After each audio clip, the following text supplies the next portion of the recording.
Assalamualaikum warahmatullahi wabarakatuh. Selamat pagi anak-anak hebat. Salam sehat untuk kita semua. Pada pertemuan kali ini, Ibu akan melanjutkan materi dasar program keahlian untuk teknik ketenaga listrikan, yaitu rangkaian listrik.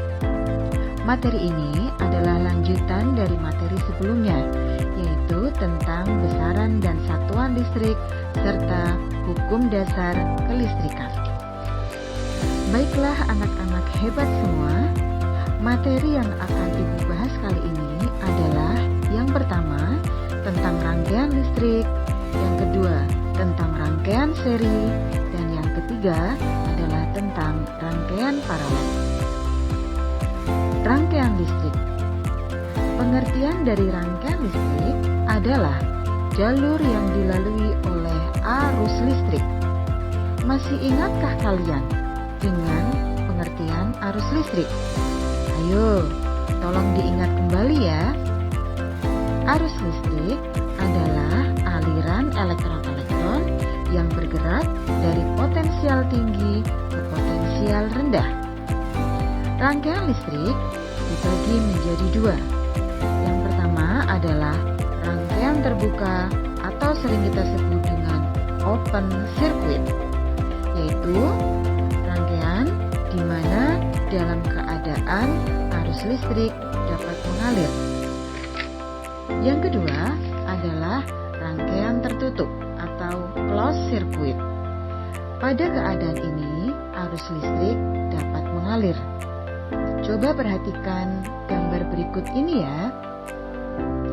Pada gambar sebelah kiri adalah merupakan open circuit atau rangkaian terbuka. Coba kalian perhatikan. Dapat kalian lihat bahwa posisi saklar adalah terbuka, sehingga arus tidak dapat mengalir dalam rangkaian.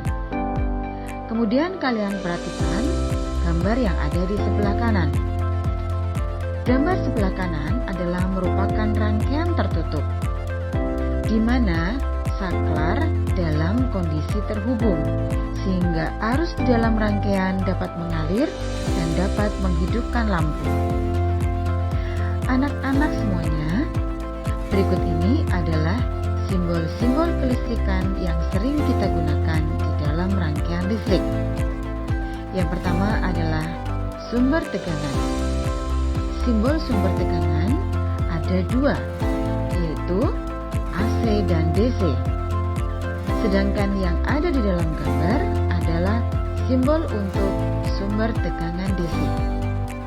Berikutnya yang kedua adalah simbol arah aliran arus listrik yang ditandai dengan tanda panah. Berikutnya gambar yang ketiga, 4, dan 5 adalah merupakan simbol dari resistor atau hambatan listrik. Di bawahnya nomor 6 adalah simbol dari saklar.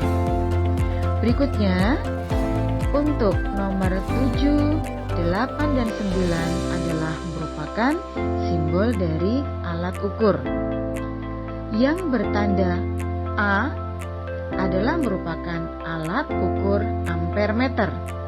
Ingatkah kalian apakah alat ukur ampere meter itu?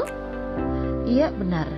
Ampere meter adalah alat untuk mengukur arus listrik. Kemudian yang bertanda V adalah merupakan alat ukur voltmeter. Dan yang bertanda omega adalah merupakan alat ukur ohmmeter. Anak-anakku semuanya, mari kita lanjutkan ke materi berikutnya, yaitu tentang hukum Kirchhoff.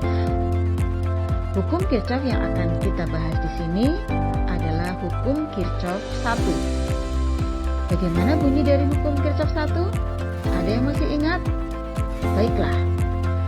Hukum Kirchhoff 1 berbunyi, jumlah kuat arus yang masuk ke titik percabangan sama dengan jumlah arus yang keluar dari titik percabangan. Atau jika kita tuliskan dalam bentuk rumus adalah sigma I masuk sama sama dengan sigma I keluar.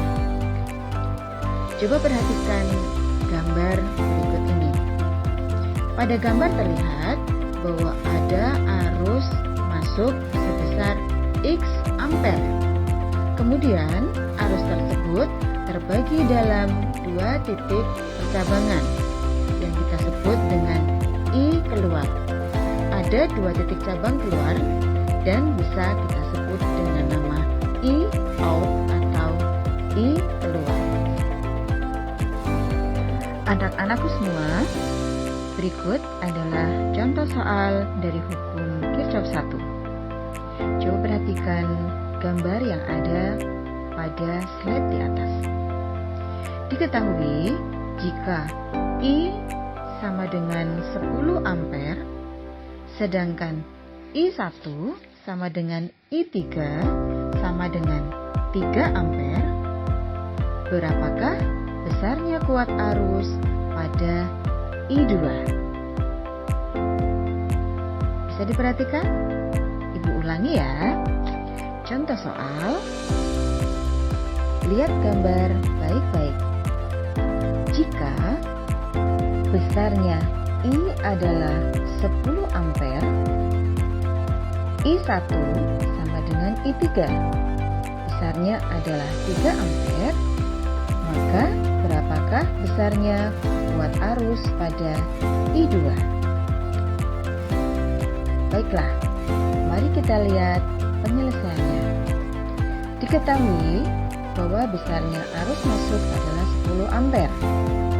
Sedangkan pada titik percabangan yaitu I1 sama dengan I3 besarnya adalah 3 ampere. Ditanyakan berapakah besarnya arus pada I2.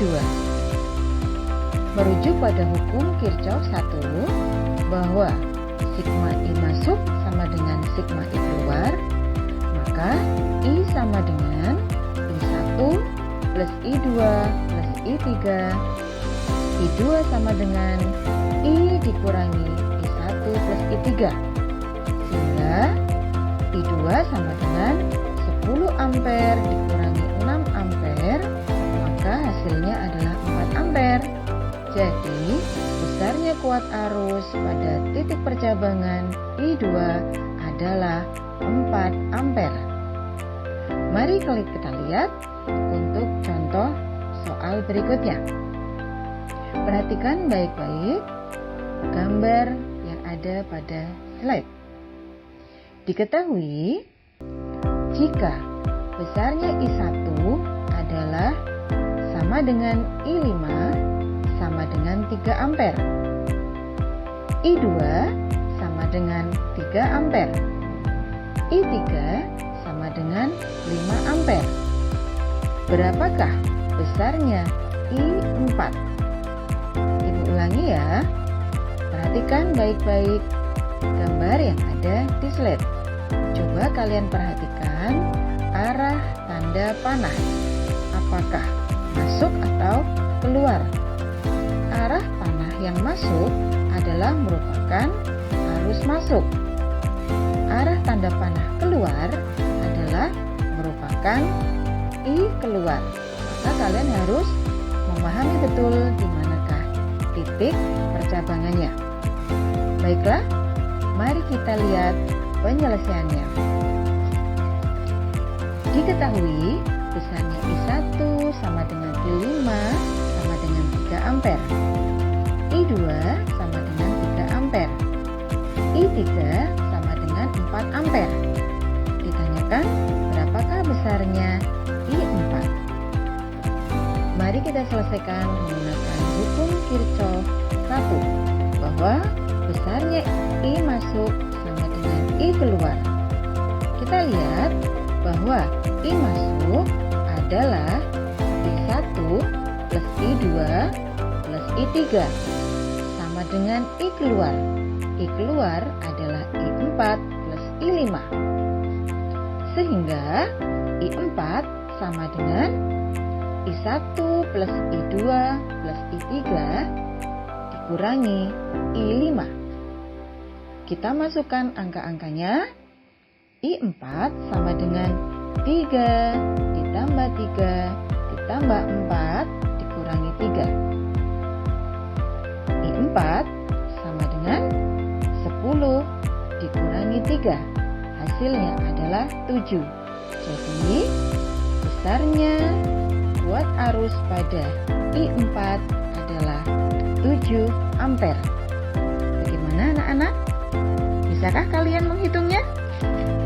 Oke. Nah, anak-anakku yang hebat semuanya, tidak sulit bukan?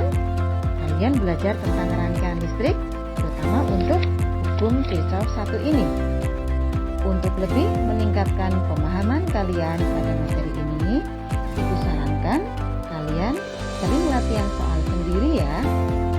Nah, sekian dulu materi dari Ibu.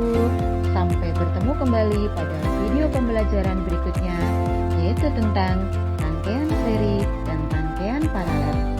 Sukses untuk kalian semua. Assalamualaikum warahmatullahi wabarakatuh.